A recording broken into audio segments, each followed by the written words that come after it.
ಇರಾನ್ನ supreme leader Ayatollah Ali Khamenei ಹತ್ಯೆಯಾಗಿರುವಂಥ ವಿಷಯಕ್ಕೆ ಸಂಬಂಧಪಟ್ಟಂತೆ ಟ್ರಂಪ್ ಮಾತನಾಡಿದ್ದಾರೆ, ಅಂದರೆ ಮಾಹಿತಿಯನ್ನು ಹಂಚಿಕೊಂಡಿದ್ದಾರೆ.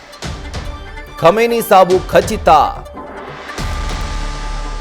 ಅಲಿ ಖಮೇನಿ ಇತಿಹಾಸದ ಅತ್ಯಂತ ದುಷ್ಟರಲ್ಲಿ ಒಬ್ಬರಾಗಿದ್ದಾರೆ.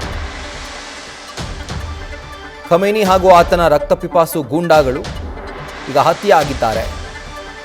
ಅಮೆರಿಕನರು ವಿಶ್ವದ ಅನೇಕ ದೇಶಗಳ ಜನರಿಗೆ ಈಗ ನ್ಯಾಯ ಸಿಕ್ಕಂತೆ ಆಗಿದೆ. ಅತ್ಯಾಧುನಿಕ ಟ್ರ್ಯಾಕಿಂಗ್ ವ್ಯವಸ್ಥೆಯಿಂದ ಖಮೇನಿಯನ್ನ ಹತ್ಯೆ ಮಾಡಲಾಗಿದೆ ಅನ್ನುವಂಥ ವಿಷಯವನ್ನ ಖುದ್ದು ಡೊನಾಲ್ಡ್ ಟ್ರಂಪ್ ತಿಳಿಸಿದ್ದಾರೆ.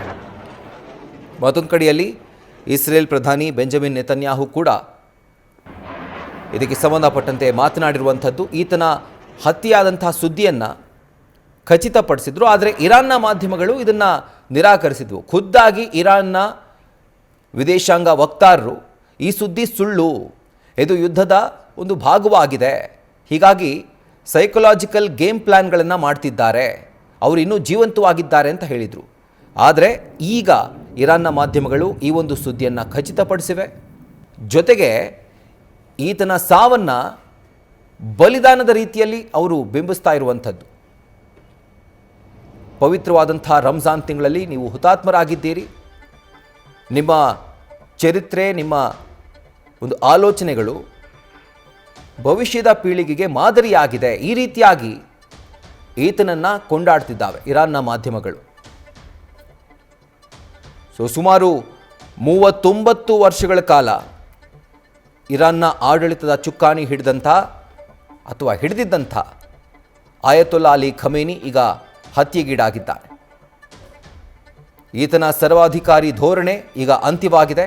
ಆದರೆ ಈಗ ಮತ್ತೊಂದು ಸಮಸ್ಯೆ ಏನು ಅಂತಂದರೆ, ಈತನ ಪುತ್ರ ಮೊಜ್ತಾಬಾ ಖಮೇನಿ ಈಗ ಇರಾನ್ನ ಉತ್ತರಾಧಿಕಾರಿ ಆಗೋದಕ್ಕೆ ಸಕಲ ರೀತಿಯಲ್ಲೂ ಸಿದ್ಧನಾಗಿದ್ದಾನೆ. ಈತನ ಹೆಸರು ಈಗ ಮುಂಚೂಣಿಯಲ್ಲಿ ಕೇಳಿ ಬರ್ತಾ ಇದೆ.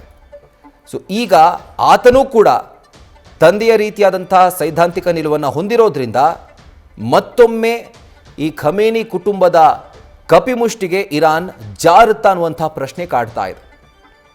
ಮಗದೊಂದು ಕಡೆಯಲ್ಲಿ ಇರಾನ್ನ ಜನತೆ ಈತನ ಸಾವನ್ನು ಸಂಭ್ರಮಿಸಿದ್ದಾರೆ. ಇಲ್ಲಿ ಗಮನಿಸಬೇಕಾಗಿರುವಂಥದ್ದು, ತನ್ನ ದೇಶದ ಸರ್ವೋಚ್ಚ ನಾಯಕ ಸತ್ತಂತಹ ಸಂದರ್ಭದಲ್ಲಿ ಇರಾನ್ನ ಜನತೆ ಹಲವಾರು ಭಾಗಗಳಲ್ಲಿ ಸಂಭ್ರಮಾಚರಣೆ ಮಾಡಿದ್ದಾರೆ. ಕೊನೆಗೂ ಈ ಕಷ್ಟ ತಪ್ಪಲ್ಲ, ನಮ್ಮ ಇಷ್ಟು ವರ್ಷಗಳ ಕಾಲ ವನವಾಸ ಈಗ ಅಂತ್ಯವಾಯಿತಲ್ಲ ಅಂತ ಹೇಳಿ.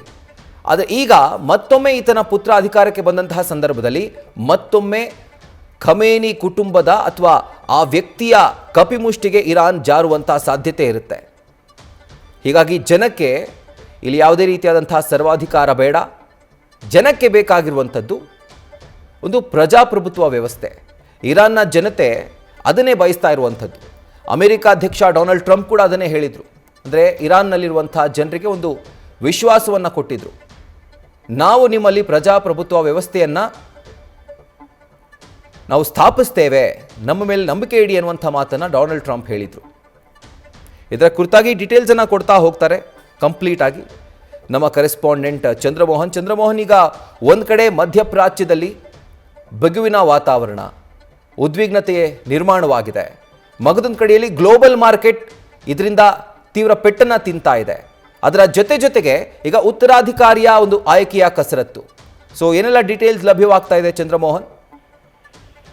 ಹೌದು ರಾಹುಲ್, ಮುಖ್ಯವಾಗಿ ನಿನ್ನೆ ಇಸ್ರೇಲ್ ಮತ್ತು ಅಮೆರಿಕ ಜಂಟಿಯಾಗಿ ಇರಾನ್ನ ಮೇಲೆ ವೈಮಾನಿಕ ದಾಳಿಯನ್ನು ನಡೆಸಿದ್ವು, ಕ್ಷಿಪಣಿ ದಾಳಿಯನ್ನು ನಡೆಸಿದ್ವು, ಡ್ರೋನ್ ದಾಳಿಯನ್ನು ನಡೆಸಿದ್ವು. ಈ ಕ್ಷಿಪಣಿ ದಾಳಿಗಳ ಮೂಲಕ ಇರಾನ್ನ ಸುಪ್ರೀಂ ಲೀಡರ್ ಅಯತೊಲ್ಲಾ ಅಲಿ ಖಮೇನಿಯನ್ನ ಹೊಡೆದುರುಳಿಸುವಲ್ಲಿ ಇಸ್ರೇಲ್ ಮತ್ತು ಅಮೆರಿಕ ಜಂಟಿಯಾಗಿ ಯಶಸ್ವಿಯಾಗಿವೆ. ಈಗ ಇರಾನ್ ಕೂಡ ಅಯತೊಲ್ಲಾ ಅಲಿ ಖಮೇನಿ ಸಾವನ್ನಪ್ಪಿದ್ದಾರೆ ಅನ್ನೋದನ್ನ ಒಪ್ಪಿಕೊಂಡಿದೆ ಮತ್ತು 40 ದಿನಗಳ ಕಾಲ ಇರಾನ್ನಲ್ಲಿ ಶೋಕಾಚರಣೆಯನ್ನು ಕೂಡ ಘೋಷಣೆಯನ್ನ ಮಾಡಲಾಗಿದೆ.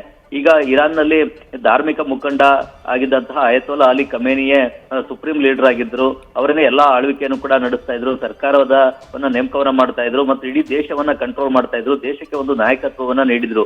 ಈಗ ಅಯತೊಲ್ಲಾ ಅಲಿ ಖಮೇನಿ ಸಾವಿನ ಬಳಿಕ ಮುಂದೆ ಇರಾನ್ ಅನ್ನ ಮುನ್ನಡೆಸ್ತಕ್ಕಂಥವ್ರು ಯಾರು, ಇರಾನ್ನ ಸರ್ಕಾರದ ನೇತೃತ್ವ ನೇತೃತ್ವವನ್ನ ವಹಿಸುವಂತವ್ರು ಯಾರು ಅನ್ನೋ ಒಂದು ಪ್ರಶ್ನೆ ಸಹಜವಾಗಿ ಉದ್ಭವ ಆಗಿದೆ. ಆದ್ರೆ ಅಯತೋಲಾ ಅಲಿ ಖಮೇನಿ ತಮ್ಮ ಸಾವನ್ನಪ್ಪುವ ಮುನ್ನವೇ ತಮ್ಮ ಉತ್ತರಾಧಿಕಾರಿ ಯಾರಾಗಬೇಕು ಅನ್ನೋದ್ರ ಬಗ್ಗೆ ನಿರ್ಧಾರವನ್ನ ಮಾಡಿದ್ದಾರೆ ಅಂತ ಹೇಳಿ ಕೂಡ ಇರಾನ್ನ ಮಾಧ್ಯಮಗಳು ವರದಿಯನ್ನ ಮಾಡ್ತಾ ಇದ್ವು. ಅವರ ಮಗ ಮೊಮ್ಮಗ ಮುಂದೆ ಇರಾನ್ನ ಸುಪ್ರೀಂ ಲೀಡರ್ ಆಗ್ಬೋದು ಅನ್ನುವ ಚರ್ಚೆಗಳು ಕೂಡ ನಡೀತಾ ಇವೆ. ಜೊತೆಗೆ ಬೇರೆ ಬೇರೆ ನಾಯಕರುಗಳ ಹೆಸರುಗಳು ಕೂಡ ಕೇಳಿ ಬರ್ತಾ ಇವೆ. ಆದ್ರೆ ಈಗ ಅಂತಿಮವಾಗಿ ಇರಾನ್ ನಲ್ಲಿ ಯಾರು ಸುಪ್ರೀಂ ಲೀಡರ್ ಆಗ್ತಾರೆ ಅಥವಾ ಯಾರು ಅಲ್ಲಿ ಸರ್ಕಾರದ ನೇತೃತ್ವವನ್ನು ವಹಿಸ್ತಾರೆ ಅನ್ನೋದನ್ನ ಇರಾನ್ನ ನಾಯಕರುಗಳ ಈಗ ತೀರ್ಮಾನವನ್ನ ತೆಗೆದುಕೊಳ್ಬೇಕಾಗತ್ತೆ. ಒಂದು ವೇಳೆ ಅಯತೋಲಾ ಅಲಿ ಖಮೇನಿ ತನ್ನ ಸಾವಿಗೂ ಮುನ್ನವೇ ಪ್ಲಾನ್ ಎ ರೂಪಿಸಿದಂತೆಯೇ ಅವರ ಯಾರು ಸೂಚಿಸಿದ್ರು ಅವರೇ ಈಗ ಸರ್ಕಾರದ ನೇತೃತ್ವವನ್ನು ವಹಿಸ್ತಾರ, ಸುಪ್ರೀಂ ಲೀಡರ್ ಆಗ್ತಾರ ಅನ್ನೋದನ್ನ ಈಗ ಮುಂದಿನ ದಿನಗಳಲ್ಲಿ ಕಾದು ನೋಡ್ಬೇಕಾಗುತ್ತೆ. ಆದ್ರೆ ಈಗ ಅಮೆರಿಕ ಮತ್ತು ಇಸ್ರೇಲ್ನ ಗುರಿ ಏನಿದ್ದು ಅಂದ್ರೆ ಇರಾನ್ ನಲ್ಲಿ ಇರ್ತಕ್ಕಂಥ ಅಯತೋಲಾ ಅಲಿ ಖಮೇನಿಯನ್ನ ಒಡೆದುರುಳಿಸಬೇಕು, ಅವರನ್ನ ಸಾಯಿಸಬೇಕು. ಅದಾದ ಬಳಿಕ ಅಲ್ಲಿ ಸರ್ಕಾರದ ಬದಲಾವಣೆಯನ್ನ ಮಾಡಬೇಕು, ಅಲ್ಲಿ ಒಂದು ಪ್ರಜಾಪ್ರಭುತ್ವ ಸರ್ಕಾರವನ್ನ ಅಸ್ತಿತ್ವಕ್ಕೆ ತರಬೇಕು ಅನ್ನೋದಾಗಿತ್ತು. ಮುಖ್ಯವಾಗಿ ಇರಾನ್ ನಲ್ಲಿ ಜನರು ಕೂಡ ಅಲ್ಲಿ ಬೆಲೆ ಏರಿಕೆಯ ಕಾರಣದಿಂದಾಗಿ ಬೀದಿಗಿಳಿದು ತೀವ್ರವಾಗಿ ಪ್ರತಿಭಟನೆ ನಡೆಸಿದ್ರು. ಮುಲ್ಲಾಗಳೇ ದೇಶ ಬಿಟ್ಟು ತೊಲಗಿ ಎನ್ನುವ ಘೋಷಣೆಗಳನ್ನ ಕೂಗಿದ್ರು. ಮುಲ್ಲಾಗಳ ಆಳ್ವಿಕೆಯಿಂದಾಗಿನೇ ಇರಾನ್ ನಲ್ಲಿ ಬೆಲೆಗಳು ಏರಿಕೆಯಾಗಿವೆ, ಜೀವನ ವೆಚ್ಚ ಏರಿಕೆಯಾಗಿದೆ, ಜೀವನವನ್ನು ನಡೆಸಲಿಕ್ಕೆ ಸಾಧ್ಯವಾಗ್ತಾ ಇಲ್ಲ. ಈ ಕಾರಣಕ್ಕಾಗಿ ಮುಲ್ಲಾಗಳು ದೇಶ ಬಿಟ್ಟು ತೊಲಗಬೇಕು, ಈ ಧಾರ್ಮಿಕ ಮುಖಂಡರುಗಳ ಆಳ್ವಿಕೆ ನಿಲ್ಲಬೇಕು ಅಂತ ಹೇಳಿ ಇರಾನ್ನ ಜನನೇ ಒತ್ತಾಯವನ್ನ ಮಾಡಿದ್ರು. ಈಗ ಅದಕ್ಕೆ ನಾನು ಕೂಡ ನೆರವನ್ನ ಕೊಟ್ಟಿದ್ದೇನೆ ಅಂತ ಹೇಳಿ ಡೊನಾಲ್ಡ್ ಟ್ರಂಪ್ ಹೇಳಿದ್ದಾರೆ. ಈಗ ನಿಮ್ಮ ಸರ್ಕಾರವನ್ನ ನೀವೇ ವಶಪಡಿಸಿಕೊಳ್ಳಿ ಅಂತ ಹೇಳಿ ಇರಾನ್ನ ಜನರಿಗೂ ಕೂಡ ಅಮೆರಿಕ ಅಧ್ಯಕ್ಷ ಡೊನಾಲ್ಡ್ ಟ್ರಂಪ್ ಕರೆ ಕೊಟ್ಟಿದ್ದಾರೆ. ಹೀಗಾಗಿ ಈಗ ಇರಾನ್ ನಲ್ಲಿ ಈಗ ಹೊಸ ಸರ್ಕಾರ ಅಸ್ತಿತ್ವಕ್ಕೆ ಬರ್ಬೇಕಾಗುತ್ತೆ, ಹೊಸ ಲೀಡರ್ಗಳನ್ನ ಆಯ್ಕೆ ಮಾಡ್ಕೊಳ್ಬೇಕಾಗುತ್ತೆ. ಆ ಹೊಸ ಲೀಡರ್ ಆಗಿ ಯಾರು ಆಯ್ಕೆ ಆಗ್ತಾರೆ ಅನ್ನತಕ್ಕಂಥದ್ದೇ ಈಗಿರತಕ್ಕಂತಹ ಪ್ರಶ್ನೆ. ಹೊಸ ಲೀಡರ್ ಆಯ್ಕೆ ಆದಂತವರು ಕೂಡ ಏನಾದ್ರೂ ಅಮೆರಿಕ ಮತ್ತು ಇಸ್ರೇಲ್ನ ವಿರುದ್ಧ ಸಂಘರ್ಷವನ್ನ ಮುಂದುವರಿಸ್ತಾರ, ಇಲ್ವೇ ಅಲ್ಲಿ ದೇಶದಲ್ಲಿ ಪ್ರಜಾಪ್ರಭುತ್ವ ರೀತಿಯಲ್ಲಿ ಆಳ್ವಿಕೆಯನ್ನ ಶಾಂತಿಯುತವಾಗಿ ನಡೆಸ್ಕೊಂಡು ಹೋಗೋ ಕಡೆ ಗಮನವನ್ನ ಕೊಡ್ತಾರ, ಇಸ್ರೇಲ್ ಮತ್ತು ಅಮೆರಿಕದೊಂದಿಗೆ ಒಂದು ಸೌಹಾರ್ದ ಬಾಂಧವ್ಯವನ್ನ ಹೊಂದುವಂತ ನಿಟ್ಟಿನಲ್ಲಿ ಗಮನವನ್ನ ಕೊಡ್ತಾರೆ ಅನ್ನತಕ್ಕಂಥ ಪ್ರಶ್ನೆ ಕೂಡ ಸಹಜವಾಗಿ ಉದ್ಭವ ಆಗುತ್ತೆ. ಏಕೆಂತಂದ್ರೆ ಇಸ್ರೇಲ್ ಮತ್ತು ಅಮೆರಿಕದಂತಹ ರಾಷ್ಟ್ರಗಳೊಂದಿಗೆ ಸಂಘರ್ಷವನ್ನ ನಡೆಸಿದ್ರೆ ಅದು ಇರಾನ್ಗೂ ಕೂಡ ತೊಂದರೆನೆ. ಆದ್ರೆ ಇರಾನ್ನ ಮೇಲೆ ಒಂದು ನಿಯಂತ್ರಣವನ್ನ ಸಾಧಿಸಲಿಕ್ಕೋಸ್ಕರನೇ ಈ ರೀತಿಯಾಗಿ ಅಮೆರಿಕ ಮತ್ತು ಇಸ್ರೇಲ್ ದೇಶಗಳು ಈ ದಾಳಿಯನ್ನ ನಡೆಸ್ತಾ ಇವೆ ಅಂತಕ್ಕಂತಹ ಚರ್ಚೆಗಳು ಕೂಡ ನಡೀತಾ ಇವೆ.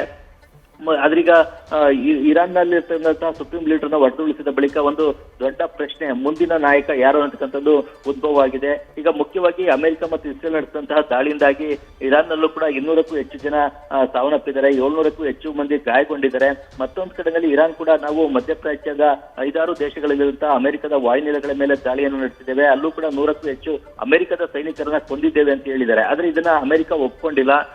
ಅಮೆರಿಕದ ಸೈನಿಕರು ಯಾರು ಕೂಡ ಸಾವನ್ನಪ್ಪಿಲ್ಲ, ಇದು ಇರಾನ್ ಇರ್ತಕ್ಕಂಥ ಸುಳ್ಳು ಅಂತ ಈಗ ಅಮೆರಿಕ ಹೇಳಿದೆ. ಮತ್ತೊಂದು ಕಡೆಯಲ್ಲಿ ಈಗ ಇಸ್ರೇಲ್ ನಡೆಸಿದಂತಹ ಒಂದು ಆಪರೇಷನ್ ಕೂಡ ಸಕ್ಸಸ್ ಆಗಿದೆ. ಅಯತೋಲಾ ಅಲಿ ಖಮೇನಿ ಮತ್ತು ಅವರ ಸರ್ಕಾರ ಏನು ಅಂತಂದ್ರೆ ಒಂದು ಲಾಂಗ್ ರೇಂಜ್ ಕ್ಷಿಪಣಿಗಳನ್ನ, ಪ್ಯಾಲಿಸ್ಟಿಕ್ ಕ್ಷಿಪಣಿಗಳನ್ನ, ನ್ಯೂಕ್ಲಿಯರ್ ಕ್ಷಿಪಣಿಗಳನ್ನ ಉತ್ಪಾದಿಸ್ತಕ್ಕಂಥದ್ದು, ತಯಾರು ಮಾಡ್ತಕ್ಕಂಥ ಕೆಲಸದಲ್ಲಿ ತೊಡಗಿದ್ವು. ಆ ಒಂದು ಬ್ಯಾಲಿಸ್ಟಿಕ್ ಮತ್ತು ನ್ಯೂಕ್ಲಿಯರ್ ಕ್ಷಿಪಣಿಗಳಿಂದ ಇಸ್ರೇಲ್ ಮತ್ತು ಅಮೆರಿಕಕ್ಕೆ ಥ್ರೆಟ್ ಇದೆ, ಭಯ ಇದೆ. ನಮ್ಮ ಮೇಲೆ ದಾಳಿ ಮಾಡ್ಲಿಕ್ಕೋಸ್ಕರನೇ ಇವರು ಪರಮಾಣು ಕ್ಷಿಪಣಿಗಳನ್ನ, ನ್ಯೂಕ್ಲಿಯರ್ ಕ್ಷಿಪಣಿಗಳನ್ನ, ಜೊತೆಗೆ ಬ್ಯಾಲಿಸ್ಟಿಕ್ ಕ್ಷಿಪಣಿಗಳನ್ನ ತಯಾರು ಮಾಡ್ತಾ ಇದ್ದಾರೆ ಅಂತ ಈ ಕಾರಣಕ್ಕಾಗಿ ನಾವು ಪ್ರಿಯಂಪ್ಟಿವ್ ಸ್ಟ್ರೈಕ್ ಅನ್ನ ಮಾಡಿದ್ದೇವೆ ಅಂತ ಹೇಳಿ ನಿನ್ನೆ ಇಸ್ರೇಲ್ ಮತ್ತು ಅಮೆರಿಕ ಹೇಳ್ಕೊಂಡಿದ್ದು. ಆದ್ರೆ ಇಸ್ರೇಲ್ ಮತ್ತು ಅಮೆರಿಕದ ಗುರಿ ಇದ್ದಿದ್ದು ಅಯತೋಲಾ ಅಲಿ ಖಮೇನಿಯನ್ನ ಸಾಯಿಸಿ ಅಲ್ಲಿ ಹೊಸ ಸರ್ಕಾರವನ್ನ ಅಸ್ತಿತ್ವಕ್ಕೆ ತರಬೇಕು ಅನ್ನೋದು. ಆ ಒಂದು ನಿಟ್ಟಿನಲ್ಲಿ ಈಗ ಒಂದು ಮೊದಲ ಯಶಸ್ಸನ್ನ ಇಸ್ರೇಲ್ ಮತ್ತು ಅಮೆರಿಕ ಕಂಡಿವೆ. ತಮ್ಮ ಗುರಿಯಂತೆಯೇ ಈಗ ಅಯತೋಲಾ ಅಲಿ ಖಮೇನಿಯನ್ನ ಹೊಡೆದುರುಳಿಸುವಲ್ಲಿ ಇಸ್ರೇಲ್ ಮತ್ತು ಅಮೆರಿಕ ಜಂಟಿಯಾಗಿ ಯಶಸ್ವಿ ಸಾಧಿಸಿವೆ. ರಾಹುಲ್, ನ್ಯೂಸ್ ಫಸ್ಟ್ ನಿರ್ಭೀತಿಯಿಂದ ನಿಮ್ಮ ಪರವಾಗಿ.